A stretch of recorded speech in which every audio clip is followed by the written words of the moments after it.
Welcome back, VidHiz. In this episode, we're talking about the Saramonic Blink 500 Pro B2, a very affordable audio capturing system that's wireless after this.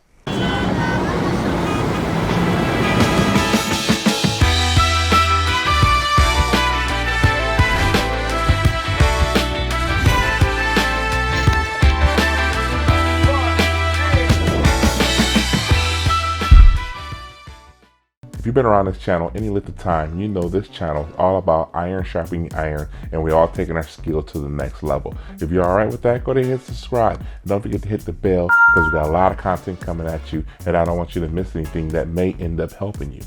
With that being said, the Saramonic Blink 500 Pro B2 impressed me. The unit is 2 wireless transmitters and 1 dual receiver. So I really want to get to the highlights because I'm not going to get into any of the geek specs like noise to ratio or sound floor or any of that kind of stuff.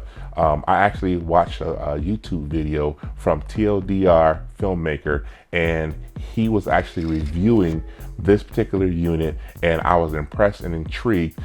What's going on, everybody? You're watching Too Long Didn't Read Filmmaker, where the answers comes first, the reasons come last, but we're constantly and always still learning. So today we're going to find out whether or not the Saramonic Blink 500 Pro version is going to be the right solution for you and your overall audio kit.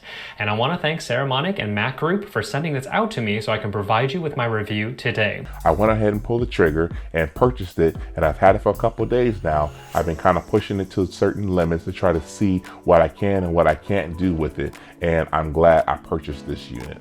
Let me get to some of the highlights real quick. The transmitter is very functional. You can plug in a wired lav like I have here, have it plugged in to the transmitter. You can also use it as an omnidirectional built-in mic, which I'm actually speaking through right now. And let me plug this back in. And the third thing is you can actually plug in a line in item. If you have a line in to plug in and you want to shoot it wirelessly to the receiver, to the camera for whatever reason. So you have a triple operational function transmitter. That's pretty awesome. And so it's going to a dual receiver, which is capable of receiving 2 separate signals from 2 different transmitters. And the beauty of that is the transmitter can receive them in stereo or mono. In stereo, it'll receive each transmitter on separate channels. What I mean by that is one transmitter will be received on the right channel and the other transmitter will be received on the left. So in post, it's an easy adjustment to get the signals where you want them. It's a plug and play system. What I mean by that is from the line out of the receiver, it plugs right into your camera mic input, and away we go. On my particular Sony camera, I have the setting at 10, and I have the transmitter gain set to 5 out of 6, and it seems to be the sweet spot for me. The charging case has a 2000 milliamp hour battery built into it. So once you charge the charging case, it's rated to charge full from 0 to full in 4 hours. So once you've charged it, you can charge your units twice in the case without recharging the case. That's very awesome. Battery life on the transmitter and receiver is rated for 8 hours. I'm not too sure about the 8 hours. Since I've had it, I have not used them from full to fully depleted, so I can't really confirm the 8 hours, but in the time I've used it, it looks like it's somewhere around 6 hours, 6.5 hours, somewhere in that area. Now, the operation distance is rated for 100 meters, 328 feet, I think, for distance. I don't need any of that, but I don't think that that's quite accurate. I know I can get 70 feet line of sight with no problem. As far as 100 meters, I can't corroborate that.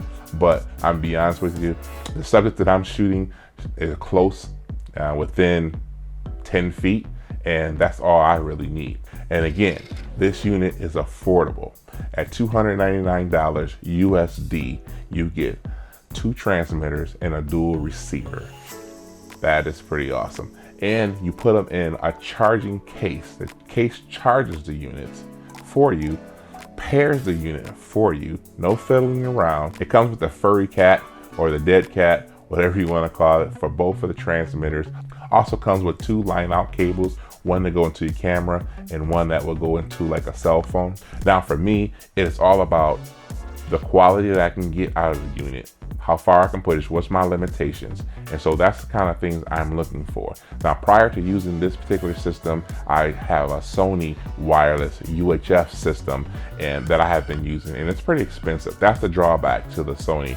It's $1,300. It has 2 transmitters and the 1 dual receiver. I bought it because of the S-Mod adapter. You plug in the S-Mod adapter to the multifunctional interface shoe, and you get the receiver signals right into the camera without wires. I thought that would be an ease of use. That's what I was looking for. And looking at the things I got going on at the present time, I got a couple shows that I'm about to reboot that I'm actually shooting for as we speak.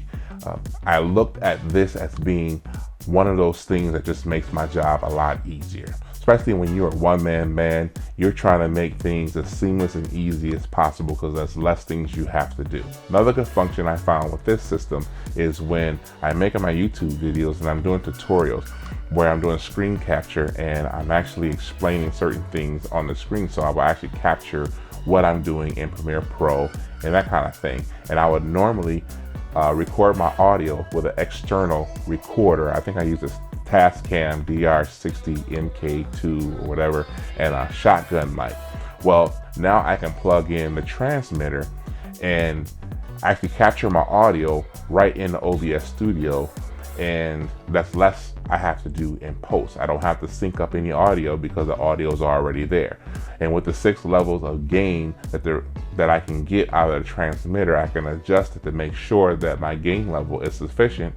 I don't have to worry about that. The last video I just did on Instagram, how to rock your Instagram in Premiere Pro, I actually did it with this particular system plugged into my laptop and capturing with the OBS Studio. So that is the ease of use for me. And whatever I can do to make things easier, I'm all about that. So I don't know about weddings at this point, but I'm very intrigued and I'm very tempted to try it. I'm gonna be honest with you. Okay, so now I'm using my Sony Lav system, and this is the quality that you can get out of this particular system. I first got this system from B&H, and I've never had any problems out of the system since I've had it. I mostly use it for weddings, interviews, and those types of things where I have to mic up people and I have to get trusted audio. And I know that this system is tried and true, and I never have any hiccups with it. I never had any feedback or problems with this particular system. It's always worked great every time. And another show is called Hometown Eats. It's a show that I was kind of a fan of. I actually saw it on YouTube and I met the TV personality, and I think I'm going to be able to go ahead and do the filming for that show. So yeah, this is actually a test for the Blink 500 Pro B2. One unit is $299 USD and the other one is $1,300. Can you justify the price hike? I know when it comes to quality, a lot of times money shouldn't matter, but when you're looking at certain things, and if you can actually get the same type of quality or at least close to it for $1,000 less, I mean, it's worth investigating. Well, what do you guys think about the Saramonic Blink 500 Pro B2? Do you think it's worth a try? At $299 and looking at the competition, which is a Rode Wireless Go. Now, I don't have a Rode Wireless Go. I never bought a Rode Wireless Go, mainly because it only had 1 transmitter. I know I need at least 2 transmitters for the things that I do, for shows and that kind of thing, interviews, weddings and stuff like that. I need at least 2 transmitters. I can't get stuck with just 1 transmitter. So when I saw the Blink 500 Pro B2, I said to myself, I'm going to give that a shot. As always, I'm your big brother, Aaron Jones. I got your back. If you like this video, give me a thumbs up. Also, make sure you guys subscribe, hit the bell. I got a lot more content coming at you. And make sure you go out and you film something and kill it.